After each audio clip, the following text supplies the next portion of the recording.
Welcome to Parenting Solutions for Teen and Preteen Education and Behavior, the show for parents who want real root cause solutions for learning, stress, and behavior at home and at school. Hosted by educators Mike Tyler and myself, Ryan Kimball, each episode gives you practical tools you can use right away to get results. Before we dive in, grab our free ebooks, the Parent's Survival Guide, and the Good Choices booklet. Use the click here link right in the show notes. Okay, let's get started. Welcome to the Competence Institute podcast. I'm Ryan, co-founder of the Institute. In today's episode, we're exploring a crucial aspect of learning, understanding the GLib student. Joining me is Mike, my fellow co-founder. Together, we'll uncover strategies to enhance real understanding in education with an emphasis on the ability to apply the information learned. Mike, it's great to have you here. Thanks, Ryan.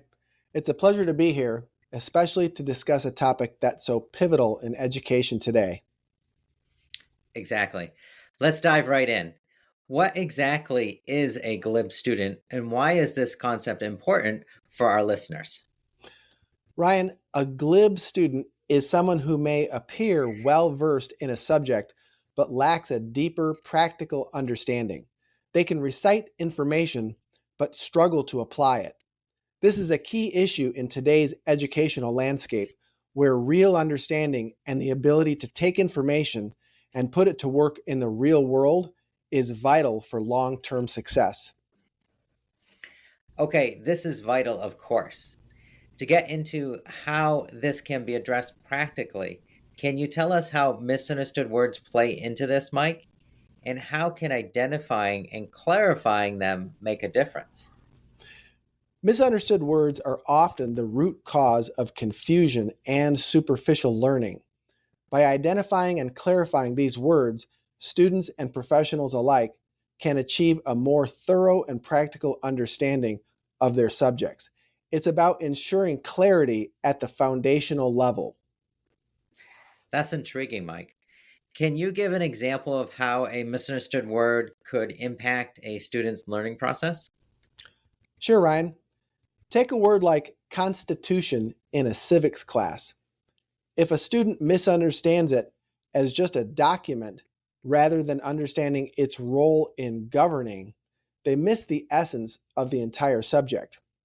This gap in understanding can lead to a domino effect, hindering further comprehension. I see. So, how should students or educators go about identifying these misunderstood words? It starts with being vigilant.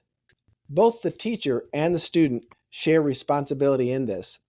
They must both be aware of the student's response to learning materials. There are, in fact, exact responses that can be spotted in a student when studying that indicate he or she has a misunderstood word. For example, if there's a sudden disinterest or confusion, it's often a sign. Educators should then work with the student to backtrack and pinpoint where the misunderstanding began and locate the misunderstood word. That makes sense. But why isn't this approach more prevalent in modern education systems?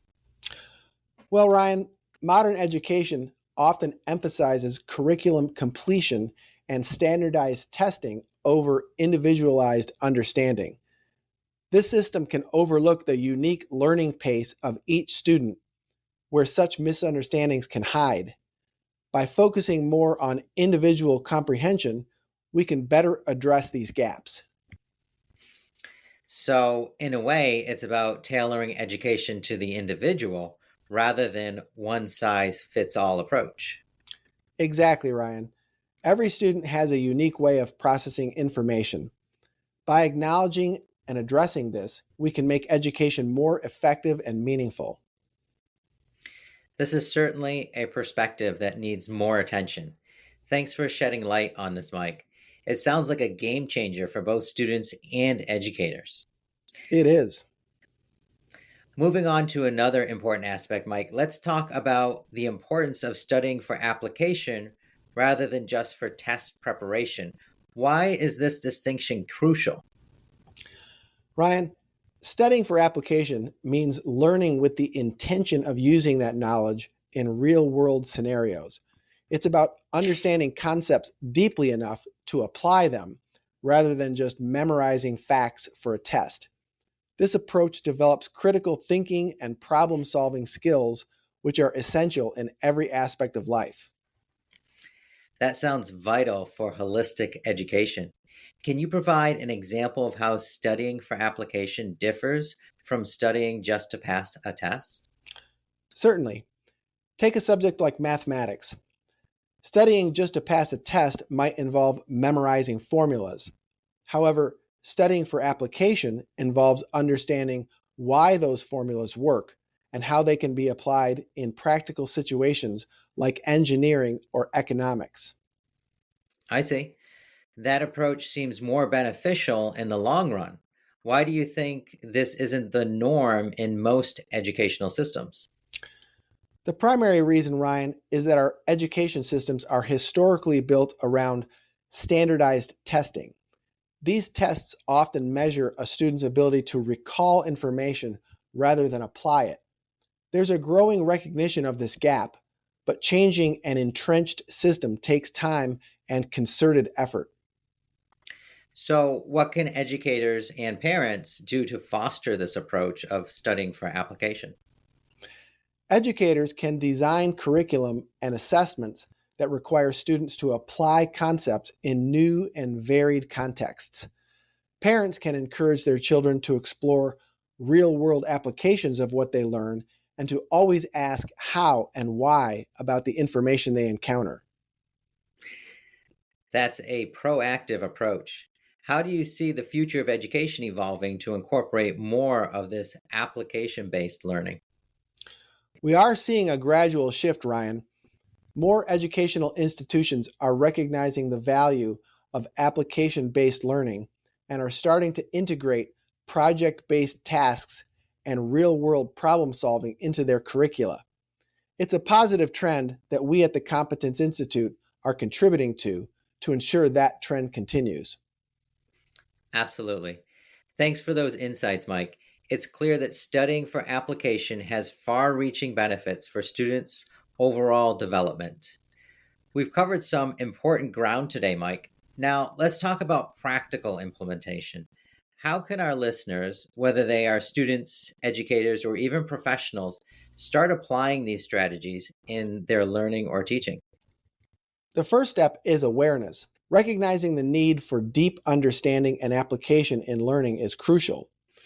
For educators, this means designing lessons that go beyond textbook knowledge, encouraging students to explore and apply concepts. For students and professionals, it involves approaching learning with curiosity and a desire to apply knowledge in real world scenarios. Can you suggest some specific strategies or tools that might help in this process? Certainly, interactive learning methods, project based learning, and real world problem solving activities are great tools. Of course, this is a key part of the mission of the Competence Institute and our programs. We provide tools and guidance to ensure the GLib student becomes proficient in real world application and able to achieve success with any given area of study. These sound like effective approaches. And of course, I love the results we help people get with our programs at the Competence Institute. However, why aren't these methods more commonly used in our education systems? There are a few reasons, Ryan. One is the inertia of traditional education systems, which have long been geared towards standardized testing and a one size fits all approach. Another is the lack of resources or training for educators to implement these methods effectively. That's a significant challenge. How can we as a community support the shift towards these more effective learning methods? Community support is key. This can involve advocating for educational reform, supporting teachers in professional development, and providing resources for schools to adopt more interactive and application focused teaching methods. Parents can also play a role by encouraging these approaches at home and in their interactions with schools. It sounds like a collaborative effort is needed. Finally, Mike, how optimistic are you about the future of education in this regard? I'm very optimistic, Ryan. We're seeing a growing recognition of the importance of deep understanding and practical application in education. With continued advocacy and collaborative efforts, I believe we can make significant strides in transforming how we teach and learn. That's an encouraging note to end on. Thank you, Mike, for sharing your insights and strategies with us today. To our listeners, we hope this episode inspires you to think differently about education and learning. Remember, the Competence Institute is here to support you on this journey. Exactly. And for everyone listening, remember, effective learning is about understanding and applying knowledge.